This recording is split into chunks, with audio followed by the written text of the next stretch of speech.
If there's one thing we've learned about business and life, it's that people are the X factor. They constantly surprise us, both in amazing ways and not so much.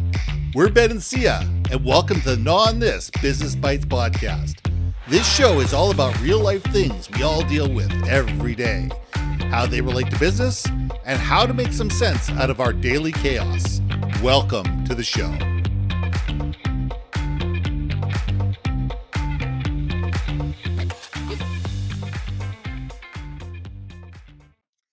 And welcome back to another episode of Gnaw on This Business Bites. I'm Ben, and this is Syya.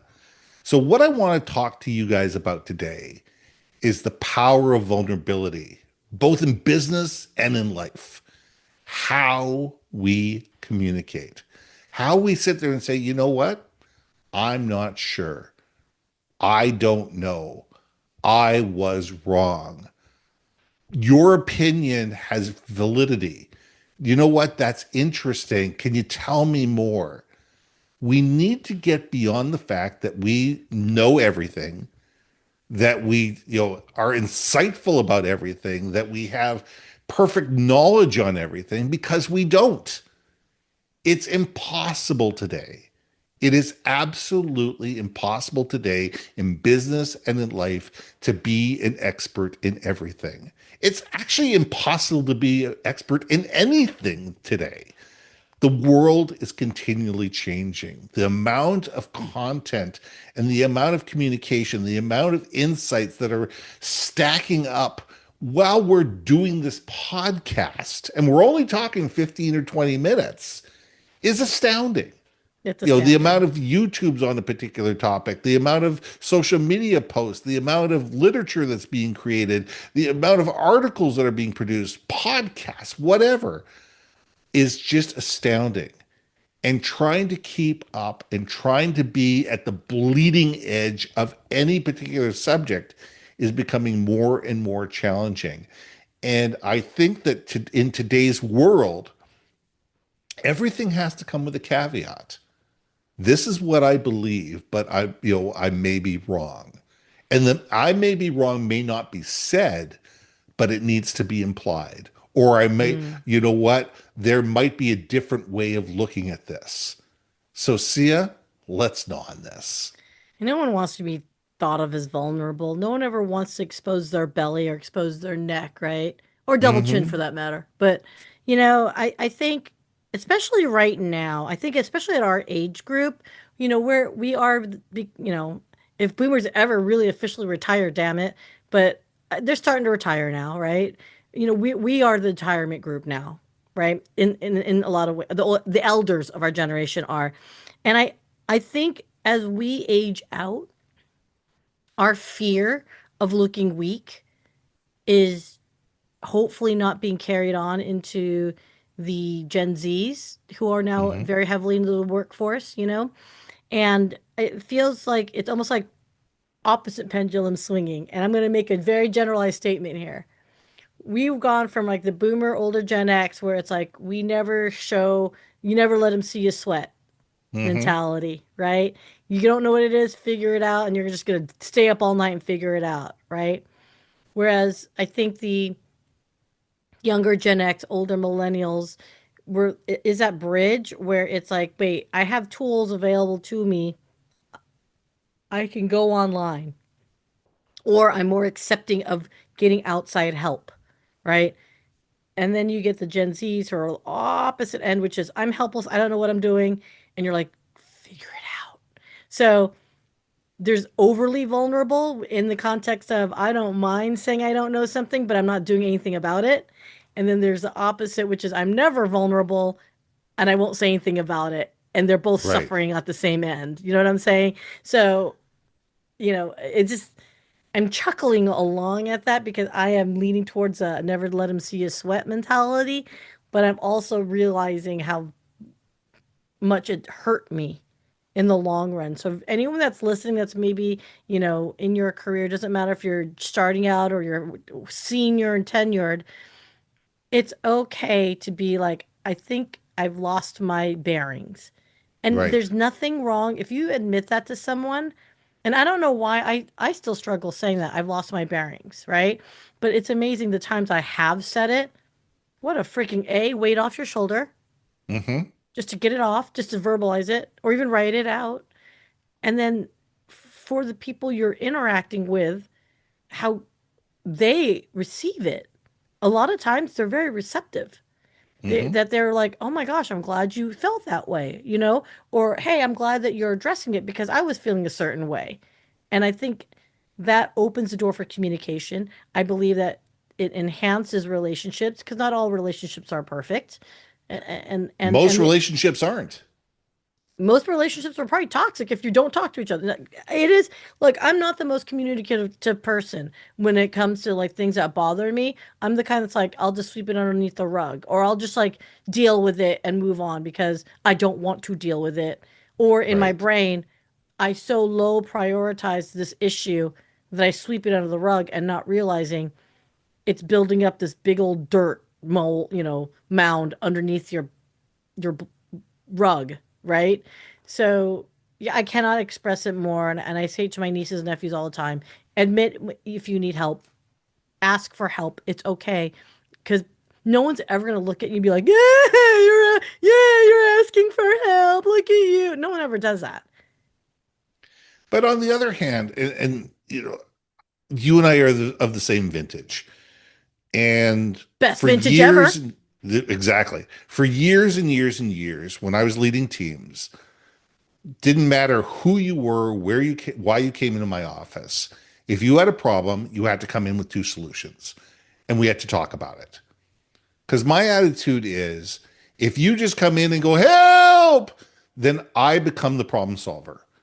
I have to solve every single problem, and everybody's problem is my problem. Hmm. And I'm dealing with this. And my wait, if I have to solve your problems for you, Hmm. why do I need you? Yeah, I agree. And so I believe that we need to go back as leaders and train teams to sit there and say, you know what? I don't care if you come up with the right answer.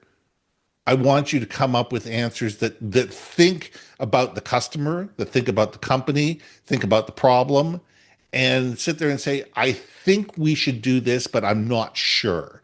Great. Instead of saying, I don't know what to do. Well, if you don't know what to do, go away, come up with a couple answers, and then come back and let's talk about it. And I don't care if you come up with something that's wrong because I can train for that. I can teach for that. I can coach and mentor for that. It's not about coming up with the right answer. Mm. It's about taking the time within your own brain and your own psyche to do that, and that's a sense of vulnerability. But you were also talking about, I don't talk things out, I just do things.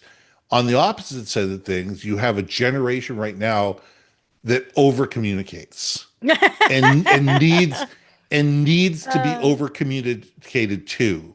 They feel they need to know everything, and they think that every opinion that they have is something that matters. And a lot of it does. A lot of what they say is insightful, and a lot of it, it's just a matter of sometimes there is no filter. And they say what they want to say, what they want, when they want to say it, how they want to say it. And because we've been raised in a world of social media where you can say whatever you want with impunity, and not worry about, are you going to hurt somebody else's feelings? Are you going to embarrass somebody else? Are you going to, embarrass the company, this, that, the other thing? We have that problem as well. When you're dealing with people sit there going, well, I want to show my authentic self. I get that. But we need to, as leaders, coach for how to communicate effectively through that and not throw a damp rag on people, not throw ice water on them, but to give them the opportunity to sit there and say, you know what?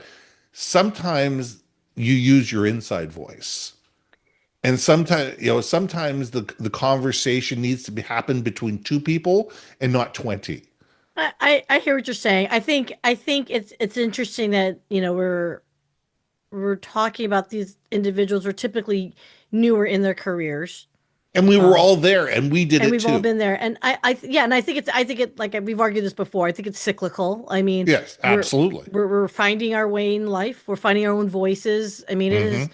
I don't want to fault anyone for that. I am actually going to argue. I don't mind the over communication. I actually would rather have the over communication because at least you know where you're at with them, right? Like if you're going to be like, I always say this, like, look, if you're racist, like say what you want to say about me to my face so I know where I stand with you. I'm fine with that, right? Hmm. It doesn't mean I'm going to respect you, doesn't mean I'm going to like you in return, but at least I know where I stand with you, and I would never want to say lie to me, right? Right. Um oh, I just got a Depeche Mode song in my head. Anyone that knows it, it's called Lie to Me. Great song. Very It is a great movie song. song. Okay, coming back, coming back. But yeah, so I hear what you're saying with the over communication. I think I'd rather anyone over communicate and then we sit down and say, okay, thank you for sharing that. Let us really discuss, where you are in your stuck moment, right? And try and kind of work with them through it because at over communication can come off as whining if you don't have, like you say, give me two routes of what you think is going to solve or address the problem.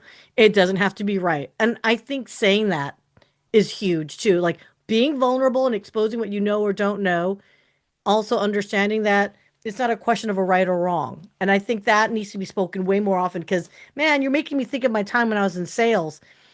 I absolutely did not want to look vulnerable in front of my clients. Absolutely not. But Ever. but I did find, especially further on in my career, when it literally got to the point where I was like, dude, I don't know if I can pull this off for you. I'm gonna try. And they respect you a lot. Many times I'm like, dude, you're really asking for a lot.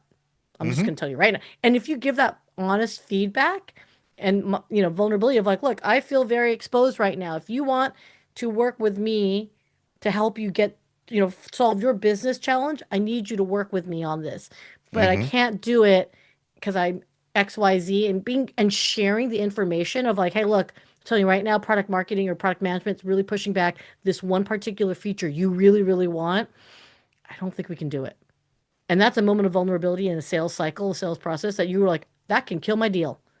But I'm Yeah. telling you, every time I've done it, I didn't lose the deal.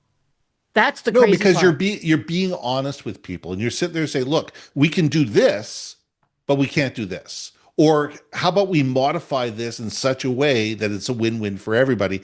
And that comes down to vulnerability, it comes to communication, it comes down to trust, it comes down to, knowing your client and knowing your company and knowing, listen, we physically don't have the manpower to write a million lines of code for this. We just don't. We can't justify it. There's no ROI in us writing another million lines of code. If you want those million lines of code, there's going to be an additional cost for that. We can Yep. do it. We absolutely can do it, but it's going to take another 6 months and it's going to cost an extra $150,000. Or alternatively, it's, hey, if you really know your client well, and by the way, it could be department members talking to each other as well, right? Absolutely. When we're talking about client interaction, it could be you are IT supporting marketing or HR or finance or whatever. Okay, guys, it's teams talking to each other. The more you know your stakeholders and knowing what their projects and timelines and what is going to keep them successful. I remember one, you just totally brought it up to my head, and it's always been one of my happy moments of like well, what was it that made you win the deal? One of the things that helped me was I knew one of the asks, bullet points that they wanted was because they were trying to future proof their own projects. So Hmm. them asking for this one bullet point wasn't, they weren't even going to touch it until a year from now, which was perfect timing because I told them, hey, this one line item that you really want, I'm telling you right now, product management ain't going to have it until like 9 months from now. Are you comfortable with that? And they were like, yes, because we're not going to touch it in a year. And I said, I thought so. Perfect. And that's where, again, being vulnerable to communicate with one another and expose. So you're going to keep your job if we at least we can work towards making you successful in a year from now. Is that cool? Yes. Okay, that's going to be successful. And I think that's where the client is telling you, hey, I won't lose my job for a year, but yeah, thank you. Right. And that's Yeah. being open to each other. Communication, Ben, it Oh, does well. absolutely. But wait, wait. Okay. Then why don't we do that with our own personal lives, with like our spouses and our partners? Why don't we do this? We're Because talking about it. there's emotion involved in there. There's history. There's all sorts of baggage, and stuff that's going on in the background that keeps it from being unemotional. And just because all of a sudden stuff gets dragged up that's 15 years 15 years later, or 15 months later, or 15 days earlier, that all of a sudden throws a monkey wrench in things. And I think that we need to sit there and realize when we're dealing with our partners that it doesn't have, it's not business. It's life, and it's personal, and it's heartbreaking, and the stakes are a lot higher. If you lose a deal, you lose a deal. You lose money, you know, and there's all the ramifications that go along with that. There might be people laid off, there might be divisional changes, whatever, this, that, the other thing. When you lose your spouse because of a vulnerability issue, that's a completely different issue whatsoever. And you know what? That's a conversation we need to have all on its own. I think that's a conversation we need to have That's an after hours conversation, because I'm with a telling you lot of right beer. now. With a lot of beer. So let's leave it there, because I think before we get way too far down this rabbit hole, I think it's time to say that I'm Ben, I'm Syya. and we'll see you soon. Hey, hey, hey. Thanks for listening to another episode of Not On This Business Bites. If you liked what you heard, we most humbly ask that you like, share, and hit that subscribe button. If you want to communicate more effectively within your organization, contact Ben at IamBenBaker.com or me at BrilliantBeeMedia.com. We can help you build your community, brand awareness, and personality through digital content and podcasting. We cannot wait to hear from you. See you next week for another episode of Not On This Business Bites.